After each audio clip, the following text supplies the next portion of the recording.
ನಮೋ ಭಗವತೆ ತಸ್ಮೈ ಸರ್ವತಃ ಪರಮಾಯತೆ ಸರ್ವಪ್ರಾಣಿ ಹೃದಯಸ್ಥಾಯ ವಾಮನಾಯ ನಮೋ ನಮಃ.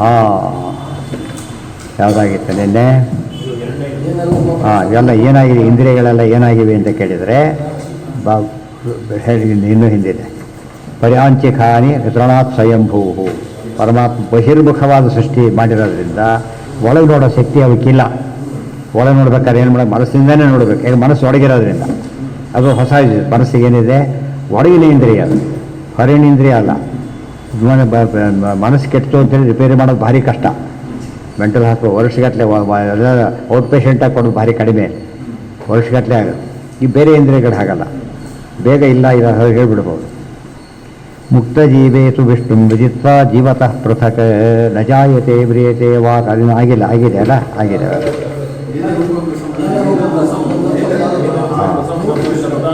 ಇವತ್ತು ಆಯ್ತು. ಎಲ್ಲಿ ಬಂತೀಗ? ಪರಾಂಚಿಖಾನಿ. ಆಯ್ತು. ಈಗ ಹೇಳ್ತಾರೆ, ಶಬ್ದಾನ್ ಏನ ರೂಪಂ ರಸಂ ಗಂಧಂ ಶಬ್ದಾನ್ ಸ್ಪರ್ಶಾಶ್ಚ ಮೈಥುನಾನ್ ಏತೇನೈವ ವಿಜಾನಾತಿ ಕಿಮತ್ರ ಪರಿಶಿಷ್ಯತೆ ಏತದ್ವೈತತ್. ಆದ್ದರಿಂದ ಗುಣ ಪದಾರ್ಥಗಳಲ್ಲೇನೋ ಅಧ್ರುವ ಪದಾರ್ಥಗಳು. ಅಧ್ರುವ ಪದಾರ್ಥಗಳು ಯಾವುದು? ಪ್ರೇಯಸ್ಸೆಲ್ಲ ಅಧ್ರುವ, ಶ್ರೇಯಸ್ಸಲ್ಲ ಧ್ರುವ. ಅದಕ್ಕೆ ನಾನು ಏನು ಬೇಕು ಅಂತ ಕೇಳಿದ? ಶ್ರೇಯಸ್ ಬೇಕು ಅಂತ ಕೇಳಿದ. ಅದಕ್ಕೆ ಹೇಳ್ತಾರೆ, ನ ಪ್ರಾರ್ಥಯಂತೆ ಧ್ರುವಂ ಅಧ್ರುವೇಶ್ವ ನ ಪ್ರಾರ್ಥಯಂತೆ. ಅಧ್ರುವ ಪದಾರ್ಥಗಳಲ್ಲಿ ಧ್ರುವತ್ವವನ್ನು ಯಾರು ನಿರೀಕ್ಷೆ ಮಾಡೋಕ್ಕೆ ಹೋಗೋದಿಲ್ಲ. ಹೇಳಿದೆ, ಟೆಂಪರರಿ ಕಂಪನಿಯಲ್ಲಿ ಏನು ಸಿಗೋದಿಲ್ಲ, ಪರ್ಮನೆಂಟ್ ಇಲ್ಲ. ಪರ್ಮನೆಂಟ್ ಟೆಂಪರರಿ ಜಾಬ್ ಸಿಗ್ಬೋದು ಹೊರತು ಪರ್ಮನೆಂಟ್ ಜಾಬ್ ಸಿಗೋದಿಲ್ಲ. ಆ ದೃಷ್ಟಿಯಿಂದ ಸಂಸಾರದಲ್ಲಿ ಏನು ಕೂಡ ಏನು ಕೇಳಕ್ಕೆ ಹೋಗಬಾರ್ದು. ದೈತ್ಯರಿಗೆ ಏನು ಗೊತ್ತಾ? ಅವರಿಗೆ ಗೊತ್ತಿಲ್ಲ. ಅವರಿಗೆ ನಾನು ಸಾಯಬಾರ್ದು, ಸತ್ತು ಉಪಯೋಗ ಇಲ್ಲ, ಬದುಕಿದ್ರು ಅಷ್ಟೇ, ಸತ್ರು ಅಷ್ಟೇ, ಬದುಕಿದ್ರು ಅಷ್ಟೇ, ಏನಾಗೋದಿಲ್ಲ. ಈ ಪದಾರ್ಥ ಜೊತೆ ಬರೋದಿಲ್ಲ, ಅದು ಅವ್ರಿಗೆ ಗೊತ್ತಿಲ್ಲ. ಅದಕ್ಕೇನು ಮಾಡ್ತಾರೆ ಅವರು? ಸಾಯಬಾರ್ದು ಅನ್ಕೊಂಡು ಕಡೆಗೆ ಸತ್ತು ಹೋಗ್ತಾರೆ, ಸುಖ ಸಿಗೋದೇ ಇಲ್ಲ. ಏನ ರೂಪಂ ರಸಂ ಗಂಧಂ ಶಬ್ದಾನ್ ಸ್ಪರ್ಶಾಂಶ ಮೈಥುನಾಂ ತೇನೈವ ವಿಜಾನಾತಿ ಕಿಮತ್ರ ಪರಿಶಿಷ್ಯತೆ ತದ್ವೈತತೆ. ಇವತ್ತಲ್ಲಿ ಏನು ನೋಡ್ತಾನೆ ಎಲ್ಲವೂ ಅಧ್ರುವ ಪದಾರ್ಥಗಳೇ. ರೂಪ ರಸ ಗಂಧ ಹೊರಗಿಂದೆಲ್ಲ ಕೂಡ ಏನದು? ಜಡ ಪದಾರ್ಥದಲ್ಲಿರೋದೆಲ್ಲ ಅಧ್ರುವ ಪದಾರ್ಥ, ಜಡಗಳೇ ಅಧ್ರುವ. ರಾಯ ಕಲತ್ರಂ ಪಶವ ಸುತಾದಯ ಗೃಹ ಮಹಿ ಕುಂಜರ ಕೋಶಭೂತಯ ಸರ್ವೇ ಅರ್ಥಕಾಮಾ ಕ್ಷಣಭಂಗುರಾಯುಷಃ ಕುರ್ವಂತಿ ಮರ್ತ್ಯಸ್ಯ ಕ್ರಿಯತ್ಪ್ರಿಯಂ ಚಲಾಹ. ನೋಡಿ, ಚಲಾಹ ಅಂತ ಹೇಳಿದ್ದಾರೆ, ಏನಂತ ಹೇಳಿಲ್ಲ ಅಲ್ಲಿ, ಅಲ್ಲ ಧ್ರುವ ಅಂತ ಹೇಳಿಲ್ಲ. ಅದೊಂದು ಪಾಯಿಂಟ್. ಇನ್ನೊಂದು ಪಾಯಿಂಟು ಸುಳ್ಳು ಅಂತ ಹೇಳಿಲ್ಲ, ಅನಿತ್ಯ ಅಂತ ಹೇಳಿದ್ದಾರೆ. ಇವ್ರ ಪ್ರಕಾರ, ಮಾಯವಾದ ಪ್ರಕಾರ ಸುಳ್ಳದು, ಸುಳ್ಳಲ್ಲ, ಚಲಾಹ ಅಷ್ಟೇ. ನೆಕ್ಸ್ಟ್ ಈಗ ಇದಂ ಗುಹ್ಯಂ ಬ್ರಹ್ಮ ಪ್ರವಕ್ಷ್ಯಾಮಿ ಯಥಾ ಮರಣಂ ಪ್ರಾಪ್ಯ ಜೀವೋ ಭವತಿ ತಚ್ಚ ಪ್ರವಕ್ಷ್ಯಾಮಿ ಜೀವೇಶ್ವರ ಭೇದ ಜ್ಞಾಪನಾಯ. ಭಾಷ್ಯ ಇದಕ್ಕೆ. ಆದ್ದರಿಂದ ಅಂದು ಬಿಟ್ಟುಬಿಡು, ನಿತ್ಯದ ಬಗ್ಗೆ ಹೇಳ್ತೇನೆ ಅಂತ ಕೇಳ್ತೇನೆ. ನಿತ್ಯ ಪದಾರ್ಥ ಏನು ಮಾಡ್ತೀಯಾ? ನಿತ್ಯದ ಬಗ್ಗೆ ಹೇಳ್ತೇನೆ. ಇದಂ ಗುಹ್ಯಂ ಬ್ರಹ್ಮ ಪ್ರವಕ್ಷ್ಯಾಮಿ ಯಥಾ ಮರಣಂ ಪ್ರಾಪ್ಯ ಜೀವೋ ಭವತಿ. ಈ ಬ್ರಹ್ಮನ ಬಗ್ಗೆ, ದೇವರ ಬಗ್ಗೆ ಹೇಳ್ತೇನೆ. ಅದು ಯಾವಾಗ ಗೊತ್ತಾ? ಜೀವ ಮರಣ ಹೊಂದಿದ ಏನಾಗ್ತಾನೆ ಹೇಳ್ತೇನೆ, ದೇವರು ಮರಣನೇ ಹೊಂದೋದಿಲ್ಲ ಎಂಬುದನ್ನು ಹೇಳ್ತೇನೆ ಅಂತ ಹೇಳ್ತಾನೆ. ಭವತಿ ತಚ್ಚ ಪ್ರವಕ್ಷ್ಯಾಮಿ ಜೀವೇಶ್ವರ ಭೇದ ಜ್ಞಾಪನಾಯ ಅಂತ ಭಾಷ್ಯ. ಜೀವೇಶ್ವರರ ಭೇದ ಗೊತ್ತಾಗುತ್ತಾಗ, ಎಲ್ಲಿ ದುಃಖಿಯಾದ ಜೀವ ಎಲ್ಲಿ, ನಿತ್ಯ ಸುಖಿಯಾದ ಪರಮಾತ್ಮ ಎಲ್ಲಿ, ಅಲ್ಪ ಸುಖಿಯಲ್ಲಿ, ಪೂರ್ಣ ಸುಖಿಯಲ್ಲಿ ಎಲ್ಲ ಗೊತ್ತಾಗಲಿಕ್ಕೆ ಇರಬೇಕು. ಯಹ ಪ್ರಳಯಾದಿಷು ದೇವೇಶು ಸುಪ್ತೇಶು ಜಾಗರ್ತಿ ಸಹ ವಿಷ್ಣು. ಸೊ 1 ಗಂಟೆ ಈಗ ಹೋಯ್ತು, ನಿರೀಕ್ಷೆ ಮಾಡಿದ್ದು ಹೋಯ್ತು. ಈಗ ಇದು ಬಂದಿದ್ದರಿಂದ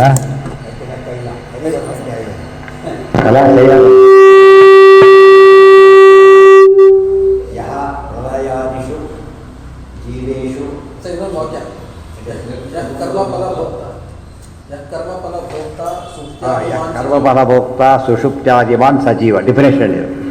ಯಾವನು ಕರ್ಮಫಲವನ್ನು ಭೋಗಿಸ್ತಾನೋ ಅವನು ಜೀವ ಅಂತ ಹೇಳ್ತಾರೆ. ನಮೇ ಕರ್ಮಫಲೇ ಸ್ಪೃಹ ನಮಾಂ ಕರ್ಮಾಣಿ ಬದ್ಧಂತಿ. ಭಗವಂತ ಹೇಳಿದ್ದಾರೆ, ಕರ್ಮದ ಬಂಧನ ಇಲ್ಲದ ಪರಮಾತ್ಮ, ಬಂಧನ ಇರೋನು ಜೀವ. ಆಫೀಸ್ ಓನರ್ ಇದ್ದಾನೆ, ಫ್ಯಾಕ್ಟ್ರಿ ಓನರು, ಅವನಿಗೆ ಟೈಮಿಂಗ್ಸ್ ಇಲ್ಲ. ಇವರಿಗೆ ಟೈಮಿಂಗ್ಸ್ ಇದೆ, ವರ್ಕರ್ಸ್ ಎಲ್ಲ ಟೈಮಿಂಗ್ಸ್ ಇದೆ, ಅವನಿಗೆ ಟೈಮಿಂಗ್ಸ್ ಇಲ್ಲ. ಟೈಮಿಂಗ್ಸ್ ಯಾಕೆ ಕೇಳಿದರೆ ಇವ್ರಿಗೆ ಸಸ್ಪೆಂಡ್ ಆಗ್ತಾರೆ.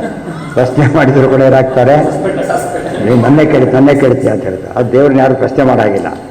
ಅದು ಎಲ್ಲ ಜವಾಬ್ದಾರಿ ಆತಂದೇನೆ. ಬಟ್ ಈ ನಿಯಮ ವರ್ಕರ್ಸ್ಗೆ ಅನ್ವಯಿಸೋ ನಿಯಮ ಆತನಿಗಿಲ್ಲ.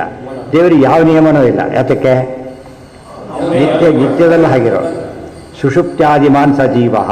ಒಂದು ಕರ್ಮಫಲ ಭೋಕ್ತ, ಇನ್ನೊಂದು ಅವಸ್ಥಾತ್ರಯ ಭೋಕ್ತ. ಸುಷುಪ್ತಿ ಇದೆ, ಸ್ವಪ್ನ ಇದೆ, ಮತ್ತು ದೇವರಿಗೆ ಒಂದೇ ಜಾಗೃತ ವ್ಯವಸ್ಥೆ ಒಂದೇ, ಉಳಿದ ವ್ಯವಸ್ಥೆಗಳು ಇಲ್ಲ. ಯಹ ಪ್ರಳಯಾದಿಷು ಜೀವೇಶು ಸುಪ್ತೇಷು ಜಾಗರ್ತಿ ಸಹ ವಿಷ್ಣು ಪರಂಬ್ರಹ್ಮ ಇತ್ಯರ್ಥ. ಪ್ರಳಯಾದಿಗಳಲ್ಲೂ ಕೂಡ ಎಲ್ಲರೂ ಮಲಗಿದಾಗಲೂ ಕೂಡ ಇದ್ದಿರ್ತಾನಲ್ಲ ಅವನು ವಿಷ್ಣು. ನಹಿ ಜೀವಸ್ಯ ದಿವಸ ನಿದ್ದೆ ಮಾಡಿ ಹೊರಗೆ ಬರ್ತಾನೆ ಅಂದಮೇಲೆ ದೇವರೆಲ್ಲ ಅಂತ ಪೂರ್ವಾಯ್ತಲ್ಲ, ಅವರಿಗೆ ತುಂಬ ಕಷ್ಟಪಡಬೇಕಾಗಿಲ್ಲ.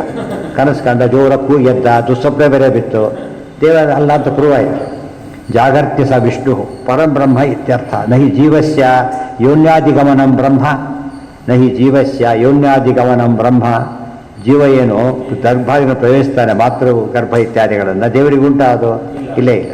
ಆದ್ದರಿಂದ ಬ್ರಹ್ಮ ಆಗ್ತಾನೆ, ಜೀವ ಆಗೋದಿಲ್ಲ.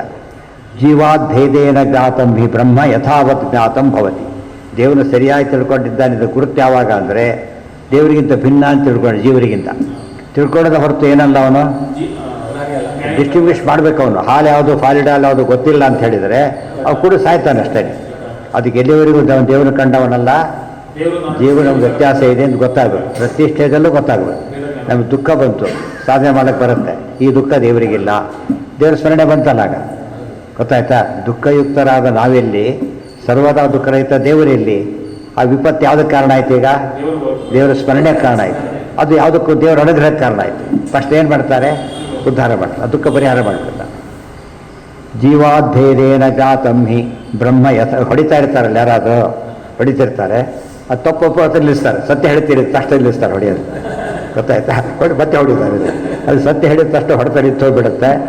ಸತ್ಯಂ ಭೇದ ಸತ್ಯಂ ಭೇದ ಸತ್ಯಂ ಹೇಳಿದ ತಕ್ಷಣ ಏನಾಗುತ್ತೆ, ಅಲ್ಲಿಗೆ ಹೊಡೆದು ಬಿಟ್ಬಿಡ್ತಾರೆ, ಇಮ್ಮಿಡಿಯೇಟ್ ಸ್ಟಾಪ್ ಮಾಡ್ತಾರೆ, ದುಃಖ ಹೋಗಿಬಿಡುತ್ತೆ. ಅದಕ್ಕೆ ಹೇಳಿದ್ದು, ಮನವೇ ಮಾಧವನ ಮರೆತುದರಿಂದ ದಣಿವಾಯಿತು ಹಿಂದೆ, ಕ್ಷಣವೊಂದಾದರೂ ಬಿಡದಿರು ಕೃಷ್ಣನ ಮುಂದೆ. ನಾವು ಯಾವುದಕ್ಕೂ ಹೀಗಾಗತ್ತೆ ಅನ್ಕೋಬೇಡಿ, ದೇವರು ಮರ್ತಿರೋದೇ ಕಾರಣ. ಎಲ್ಲ ಕೆಟ್ಟಗಳು ಒಂದು ಕಡೆ ಆದರೆ ದೇವರು ಮರೆಯೋದು ಬೇಸಿಸ್. ಅದಕ್ಕೆ ಎಲ್ಲ ಒಳ್ಳೆಯದು ಒಂದು ಕಡೆ ಆದರೆ ದೇವರು ನೆನೆಯೋದು ಒಳ್ಳೆಯದು. ಇವೆರಡು ಸೇರಿಸಿಬಿಟ್ರೆ ಪರಿಹಾರ ಆಗುತ್ತೆ. ಅಲ್ಲಿಗೆ ನಾಳೆ ಮುಂದೆ ಸರ್ವೇಂದ್ರಿಯ ಪ್ರೇರಕೇಣ